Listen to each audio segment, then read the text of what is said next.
मेहरबानी जी। अच्छा गवर्नर साहब, बचपन किस तरह का गुजरिया? सुनिया बड़े शरारती होंगे सो बचपन च? नहीं, मेरा ख्याल है जी कोई ज़्यादा शरारती नहीं सा, कुछ है ही सा, वैसे कह ठीक रहे हो। लेकिन बस उस अल्लाह का शुक्र है कि बचपन भी बहुत अच्छा गुजरा। मालिक ने मैनू ना बहुत ही, मैं समझना कि उस मालिक का जितना शुक्र अदा करा कम है कि उस ज़िंदगी हालात वाक़यात ने मुताबिक मैनू बड़ी शहजादे वाली और बहुत अच्छी दी। क्योंकि मैं एक ही सा, मेरा और भाई कोई नहीं सी, एक सिस्टर सी, एक मैं सा।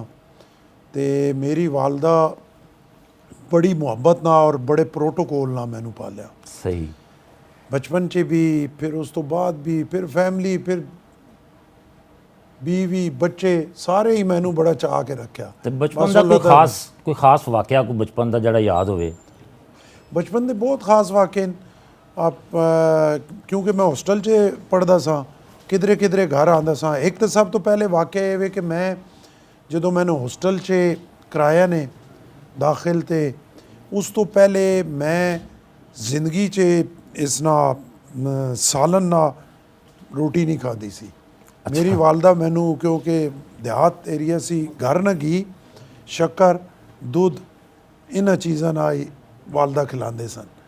तो मैं जो हॉस्टल च गया तो उत्थे तो फिर ये चीज़ां नहीं मिलदी। तो मैनू ये याद है कि मैं पहले उत्थों जो पहले पहले निवाले लाए नो सालन ना, तो मेरे अखियां चो पानी नक चों बड़ी मुश्किल सूरत है हाल।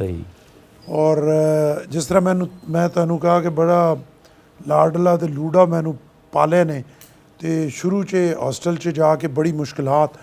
और वालदा मेरी उत्थे जेह्ड़े वो माइयां सन, उन्हें छोटे बच्चों संभालने वालियां, तो मेरी वालदा बड़ा स्पैशली जाके उन्होंने झोली तो इस तरह पैसे सटने, उन्होंने टिप वगैरह देनी, तो कहना कि मेरे बेटे ने बड़ा ख्याल रखना। वो फिर बड़ा ख्याल रखनियां सन। सुबह नाश्ता जेड़ा उस टाइम ने मुताबिक होना सी, तो वो घर ने घी च मेरा पराठा पका के अलहदा रख के फिर वो अलहदा देना। इसी तरह फिर हॉस्टल चो वापस आना, तो क्योंकि हॉस्टल च बच्चा पाबंद रहना तो फिर छुट्टी ग्रां आनी, तो फिर ज़्यादा बाहर निकल के वालिद साहब भी बड़ी सख्ती, दूर नहीं जान देना, अपने डेरे उस तो परे नहीं जान देना। इस तरह तो गुली डंडा खेडते सा। अच्छा। वो खेडने गलती ना हो, मैं डंडा इस तरह किया, पिछे लड़का सी उस लग गया, वो खूनो खून, उसके घर वाले आ गए, मैं वालिद नाराज़ हो गए, वालिद मेरे नाल गुस्से च, मैं नस के वालदा दी झोली च, उन्हें मैनू बचाया। और इस तरह के मामलात बड़े बचपन के जेड़े ना चलते। हॉस्टल लाइफ के बारे कुछ दसोगे थोड़ा सा? हॉस्टल लाइफ मैं तकरीबन 7वीं 8वीं तक हॉस्टल च रहा। बोर्डिंग च रहे? बोर्डिंग च रहा। वो भी बड़ी ज़बरदस्त लाइफ है वैसे। बचपन च खास कर जो तक वो नर्सरी च 4 साल की उम्र, 4 या 5 साल की उम्र च मैं कला रहना बड़ी मुश्किल होंदी सी।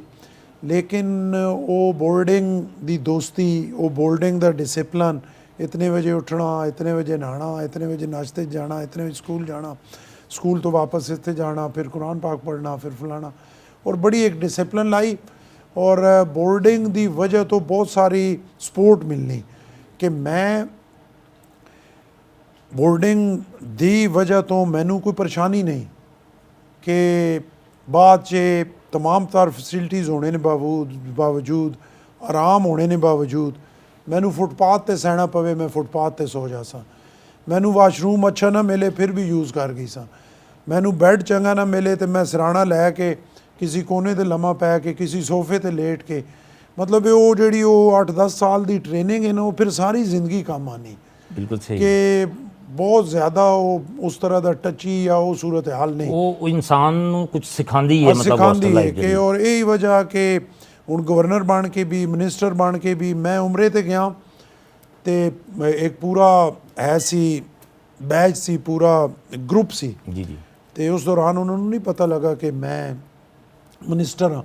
जो वापस आन लगे हैं तो बैग जो धरूक के असी सारे आने पे उस घसीट के, तो गड्डी आने च देरी सी, तो उत्थे फुटपाथ ते बह गए हैं बैग रख के। तो मैं सारे तो पहले वो जेडे नाल सन उन्होंने किसी दसे कि तुहाडे ग्रुप च एक पाकिस्तान ने वो कॉन्सैप्ट भी ਸਾਡੇ ਯੂਥੀਆਂ ਇਹ ਜਿਹਾ ਬਣਾਇਆ ਹੋਇਆ ਕਿ ਜਿਹੜੇ ਸੀ ਕੋਈ ਜਿਹੜੇ ਮਿਨਿਸਟਰ ਹੋਣੇ ਨੇ ਸ਼ਾਇਦ ਪ੍ਰੋਟੋਕੋਲ ਦੇ ਨਾਲ ਪੂਰਾ। ਪ੍ਰੋਟੋਕੋਲ ਬੜੀ ਅਸਮਾਨੀ ਮਖਲੂਕ ਹਨ ਤੇ ਉਹ ਆਵਨ ਤੇ ਆ ਕੇ ਇੰਜ ਜੋੜ ਕੇ ਮੈਨੂੰ ਤੱਕਣ ਫਿਰ ਚਲੇ ਜਾਣ। ਮੈਂ ਕਿ ਯਾਰ 11 ਦਿਨ ਇਹਨਾਂ ਨਾਲ ਰਹੇ ਆ ਤੇ ਇਹ ਹਾਲਤ ਨਹੀਂ ਹੋਈ ਤੇ ਕਿਉਂ ਆਨੇ ਤੇ ਮੈਨੂੰ ਤੱਕਣੇ ਫਿਰ ਚਲੇ। ਉਹਨਾਂ ਕਹੇ ਜੀ ਇਹਨਾਂ ਨੂੰ ਕਿਸੇ ਦੱਸ ਦਿੱਤਾ ਕਿ ਜੀ ਇਹ ਜਿਹੜਾ ਤੁਹਾਡੇ ਨਾਲ ਹੈ ਪਾਕਿਸਤਾਨ ਦਾ ਮਿਨਿਸਟਰ ਹੈ ਤੇ ਕਨਸੈਪਟ ਇਹ ਸੀ ਜੀ ਜੀ ਜੀ ਕਿ ਜੀ ਮਿਨਿਸਟਰ ਬੜੇ ਪ੍ਰੋਟੋਕੋਲ ਔਰ ਬੜਾ ਉਹਨਾਂ ਨਖਰੇ ਔਰ ਬੜੇ ਚੀਜ਼ਾਂ ਤੇ ਮੈਨੂੰ ਜਿਸ ਤਰ੍ਹਾਂ ਮੈਂ ਤੁਹਾਨੂੰ ਕਿਹਾ ਕਿ ਉਸ ਬੋਰਡਿੰਗ ਲਾਈਫ ਦੀ ਵਜ੍ਹਾ ਤੋਂ ਮੈਨੂੰ ਕੋਈ ਪ੍ਰੋਬਲਮ ਨਹੀਂ। ਖਾਣੇ 'ਚ ਕਿਹੜੀ ਡਿਸ਼ ਪਸੰਦ ਹੈ ਜਨਾਬ ਨੂੰ? ਸਾਦਾ ਖਾਣਾ ਮੈਨੂੰ ਪਸੰਦ ਹੈ, ਸੱਚੀ ਗੱਲ ਹੈ।